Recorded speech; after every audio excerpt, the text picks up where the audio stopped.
In February 1978, 5 young American men mysteriously disappeared in a forest in California while on their way home after a basketball game.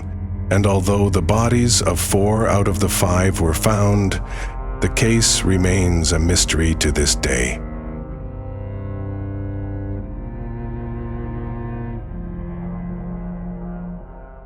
On February 24, 1978, 5 men from Yuba City, California, Jackie Hewitt, Bill Sterling, Jack Madruga, Ted Weir, and Gary Mathias, attended a college basketball game in Chico, California. They later became widely known across the country as the Yuba County Five. Surveillance footage from a convenience store captured the group buying snacks and drinks after the basketball game. That was likely the last time anyone saw them alive. Following a search, police found Jack Madruga's car stuck in a snowbank on a remote mountain road in Plumas National Forest, far off the route the group should have taken from Chico to Yuba. However, there was no trace of the other 4 men. Months later, after the snow had melted, information about their fate began to emerge. In June 1978, the bodies of 4 of the men were discovered scattered within a 32-kilometer radius from the car in the forest. Gary Mathias's body has never been found, and to this day, no one knows what happened to these young men, or why they were in the forest in the first place. Jackie Hewitt, Bill Sterling, Jack Madruga, Ted Weir, and Gary Mathias were 5 young men from Yuba City, California, ranging in age from 24 to 32. All 5 had mild developmental disabilities and lived with their families, but they were independent enough to take care of themselves on short trips. Madruga owned a Mercury Montego, which he often drove when the group went out together. They all played basketball together at the Yuba City Vocational Rehabilitation Center and were set to compete in a tournament organized by the University of California at Sacramento on February 25, according to Historic Mysteries. The winner would receive a week-long trip to Los Angeles, and the group was determined to win the prize. However, on the night before the competition, they decided to attend another basketball game. The 5 men drove Madruga's Mercury car 80 kilometers to California State University, Chico, to watch a game between Chico State and UC Davis. After the game, they stopped by a convenience store to buy candy and chocolate milk for the ride home. A witness saw them driving off, heading toward Yuba City, but they never made it back. The next morning, the families of all 5 men realized their sons had not returned home. They were not the type to stay out late, and they certainly wouldn't have missed the basketball tournament. Madruga's mother called the police, and the search for the Yuba County Five began. There was no sign of the 5 young men in either Chico or Yuba City, but fortunately, on February 27, 1978, a forest ranger with the U.S. Forest Service happened to discover Madruga's car stuck in a snowbank in Plumas National Forest. The car was located nearly 80 kilometers in the opposite direction from the route the men were supposed to take. Aside from the vehicle, there was no evidence indicating that they had been in the area. Even though 5 grown men could have easily pushed the car out of the snow, the vehicle showed no signs of being tampered with. According to the Washington Post, the car still had about a quarter tank of gas, and some maps were found in the glove compartment. The keys, however, were missing. Police immediately launched a search throughout the surrounding forest, but a major snowstorm soon forced them to halt operations. Later, a man named Joseph Shawns came forward with a strange story about the night of February 24, 1978. According to the Crime Wire, Shawns had been driving along the same road where the car of the missing 5 was eventually found. He was headed into the forest to check on his cabin when he too got stuck in a snowbank. While trying to free his car, he suffered a heart attack and collapsed in pain.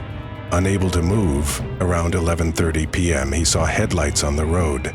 He claimed that a group of men got out of a car, accompanied by a woman holding a baby. Shawns called out for help, and the group, who had been talking among themselves, fell silent upon hearing him and then disappeared. About 2 hours later, he saw another set of headlights, but again, no one came to his aid. When Shantz recovered enough strength, he managed to make his way down the mountain to seek help. The next day, he realized that Madruga's car was parked in the same spot where he had seen the group of men the night before. It remains unclear whether Shantz actually saw the Yuba County Five, whether there really was a woman and a baby with them, or if he simply imagined the scene in a state of pain and semi-consciousness.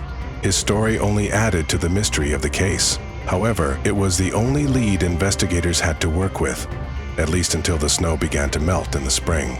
On June 4, 1978, more than 3 months after the disappearance, a group of motorcyclists exploring trails in Plumas National Forest stumbled upon a U.S. Forest Service trailer located about 32 kilometers from where Madruga's car had been found. Out of curiosity, they opened the door and were met with a horrifying sight. The body of Ted Weir was found lying on a bed inside the trailer. He was wrapped in blankets, and his feet showed severe frostbite. Weir's emaciated body and thick beard suggested that he had survived for 2 to 3 months after going missing. Strangely, he had never opened the storage locker in the trailer, which contained enough food to sustain 5 grown men for an entire year. Nor had he used the matches, fuel, or propane tanks in another nearby storage area to light a fire and stay warm. It appeared that he had simply laid down and waited to die during the passing months. The following day, investigators discovered the remains of Jack Madruga and Bill Sterling in the woods several kilometers away. Their bodies had been ravaged by wild animals. It's unclear whether they ever reached the trailer. Soon after, Jackie Hewitt's shoes and part of his spine were found roughly 3 kilometers from the trailer, with his skull located about 100 meters from the rest of the remains. This discovery raised many questions for the families of the victims. How did they get there? Why did they abandon the car? But above all, where is Gary Mathias? Even now, 45 years later, Mathias has never been found, and no one knows whether he is still alive or if he perished. His shoes were found in the trailer, suggesting that Mathias may have been there at some point, but no other trace of him has ever been discovered. John Thompson, a special investigator with the California Department of Justice, shared, "There's no clear explanation for this case, but there are plenty of clues. Every day, thousands of leads come in." Investigators were never able to find any trace that a woman and a child had ever been present on the mountain road the night the Yuba County Five disappeared. Still, the victims' family members firmly believe that something went terribly wrong that night. Jack Madruga's mother, Mabel, believed her son and his 4 friends were somehow forced up the mountain by an invisible pressure. She insisted they knew this in their hearts, even though it was hard to imagine what force or who could have controlled 5 grown men. Yet, for her, that's exactly what must have happened. Meanwhile, another theory was proposed by Ted Weir's cousin. She speculated that the 5 men may have accidentally witnessed something they weren't supposed to see at the basketball game, possibly a crime in progress, and the perpetrators, afraid of being exposed, acted to silence them. To this day, the mystery of the Yuba County Five remains unsolved. All that exists are theories. Investigators have not been able to determine whether the 5 men were deliberately harmed, but they also haven't been able to come up with any other explanation for what happened. According to the San Francisco Chronicle, the case remains open and continues to haunt the Yuba County Sheriff's Department more than 40 years later.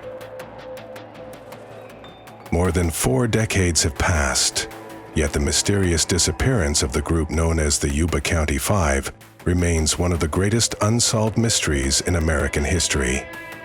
The frozen bodies found scattered throughout the Plumas wilderness only raised more questions, not answers.